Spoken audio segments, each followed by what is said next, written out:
sejak kebangkitannya, ulama bersama pengikut-pengikutnya istiqomah dan setia, jaga akidah dan sunnah Rasulnya. Alhamdulillah segala puji baginya, ulama bersama pengikut-pengikutnya istiqomah dan setia, menjaga agama manusia dan bangsa.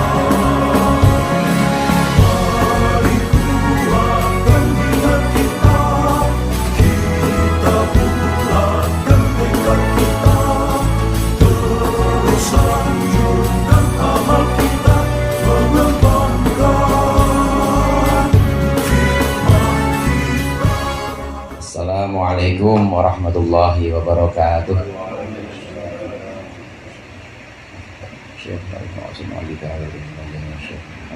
Al-Fatihah. Alhamdulillahirabbil alamin. Iyyaka na'budu wa nasta'in. Shiratal ladzina an'amta 'alaihim.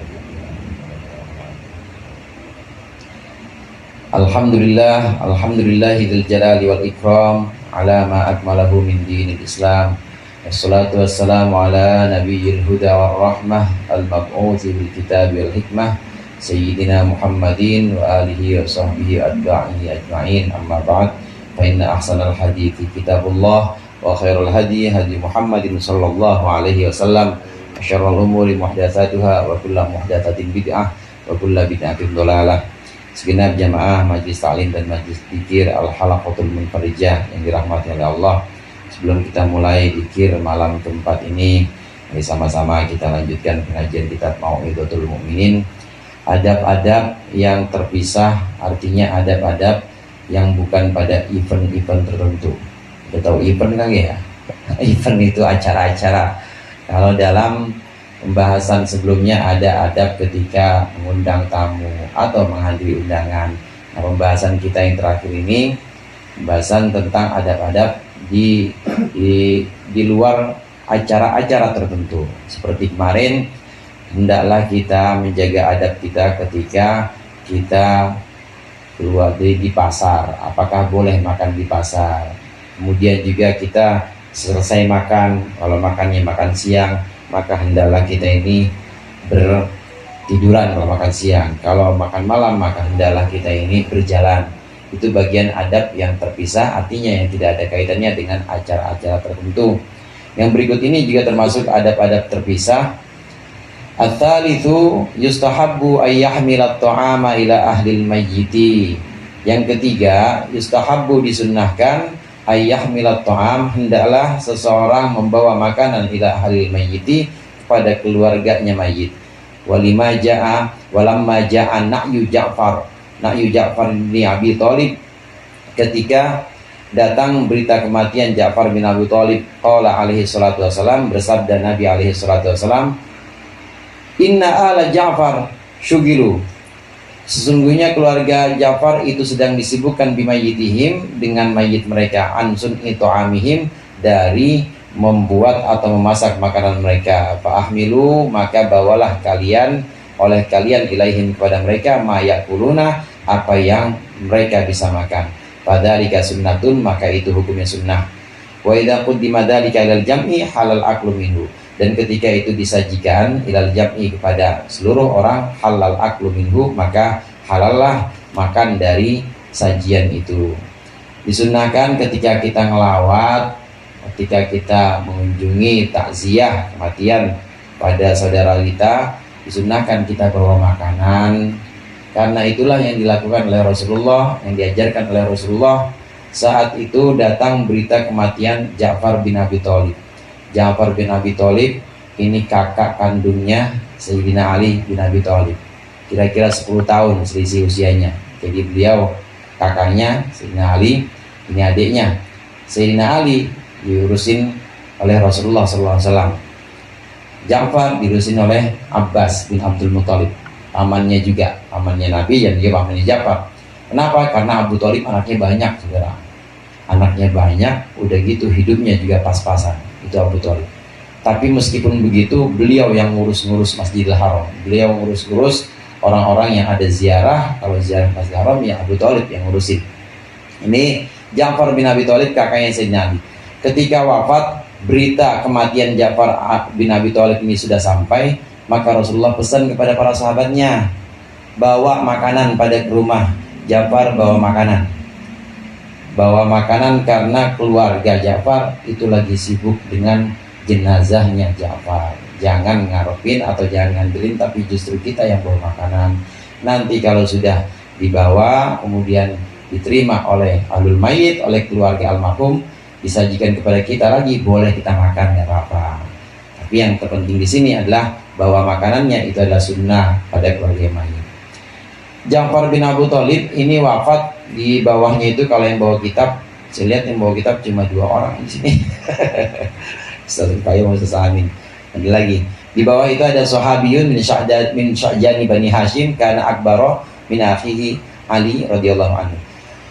Ja'far bin Abi Thalib ini 10 tahun kakaknya Sayyidina Ali, 10 tahun selisih usianya.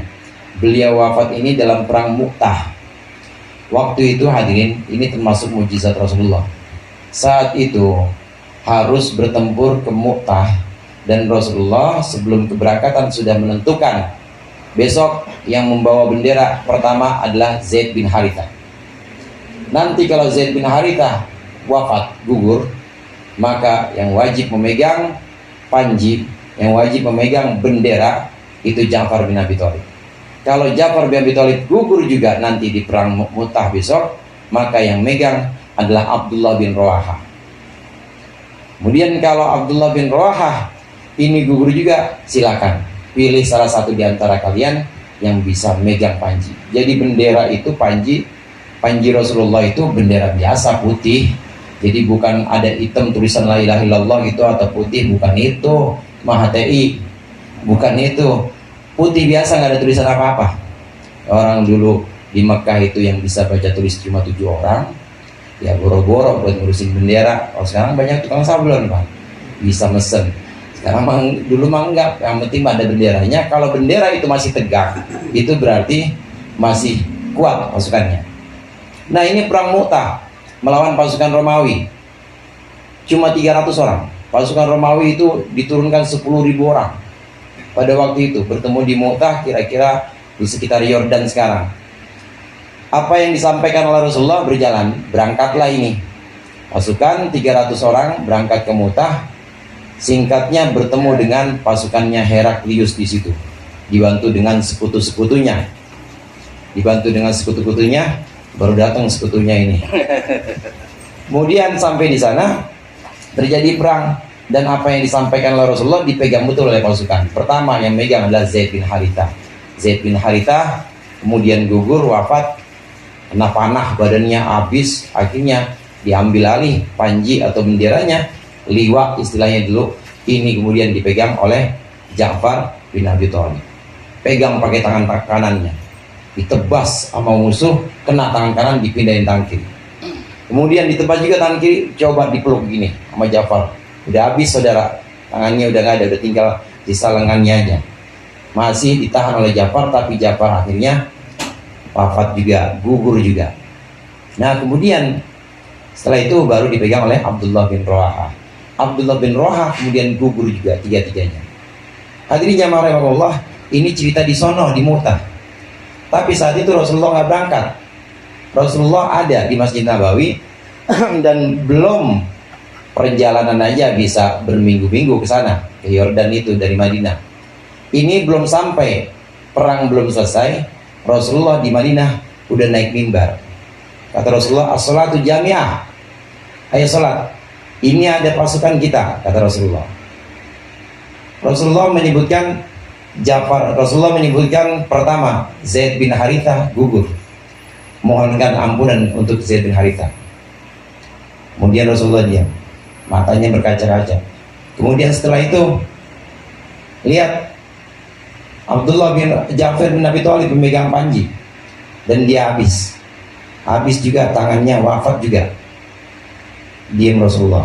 Kemudian setelah itu baru Setelah itu bendera dipegang oleh Abdullah bin Rawahah. Bendera dipegang oleh Abdullah bin Rawahah, mohonkan ampunan untuk dia. Istaghfiru lahum, kata Rasulullah. Istaghfiru lahum, mohonkan ampunan untuk mereka-mereka ini yang gugur. Belum sampai, dan Rasulullah melihat itu langsung. Itu diceritakan langsung oleh sahabat, diceritakan langsung oleh orang-orang yang mendengar, diceritakan langsung kepada orang-orang yang nggak berangkat di Madinah. Selesai itu cerita Rasulullah. Kemudian beberapa hari berlalu, baru datang satu orang utusan yang pertama kali rombongan datang ke situ. Kata Rasulullah, namanya saya lupa. Kata Rasulullah, salah satu sahabatnya, siapa yang mau cerita? Kamu yang cerita atau saya yang cerita? Kata Rasulullah. Maka kata utusan yang pertama ini yang dari medan peperangan, engkau yang cerita Rasulullah, biar saya yakin akan kenabianmu. Rasulullah cerita persis seperti apa yang terjadi di medan peperangan. Ditambah satu, saudara.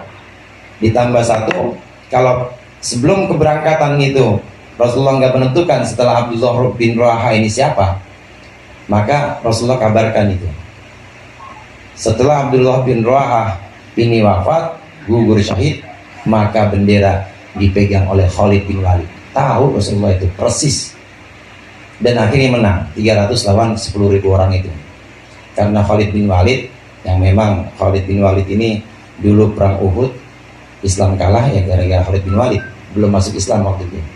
Khalid bin Walid yang punya hobi dari kecil, dia itu kalau main perang-perangan atau main tak umpet sama teman-temannya, itu udah pasti ngukur. Ini kalau gue ngumpet di sini musuh di sini, gimana kira-kira? Itu Khalid bin Walid. Nah, kemenangan Islam, dan itu cerita persis kata utusan dari perang itu yang baru saja, rombongan pertama yang baru datang ini bilang, ya Rasulullah, tidak ada satupun cerita yang terlewat, itu sesuai dengan kejadian yang kami alami di sana. Ini termasuk mujizat Rasulullah. Jadi jangankan cuma baca pikiran orang, Rasulullah bisa, tapi nggak semuanya disampaikan. Ya lagi pula kalau nggak ada manfaatnya, nerawang gitu, ya nggak usah juga dilakukan. Tapi itu bagian dari mujizat Rasulullah SAW.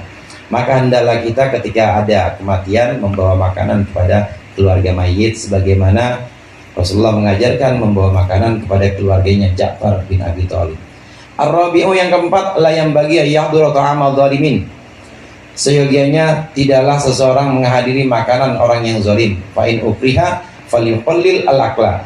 Apabila dia dipaksa maka hendaklah makan, hendaklah menyedikitkan al-akla makannya. Kalau kita udah tahu yang undang kita emang orang zalim, duitnya bukan dari mana-mana kecuali dari jual pakong apa dulu namanya ya, atau dia jual minuman keras, pokoknya orang zalim, ya dia suka ngerampas harta orang.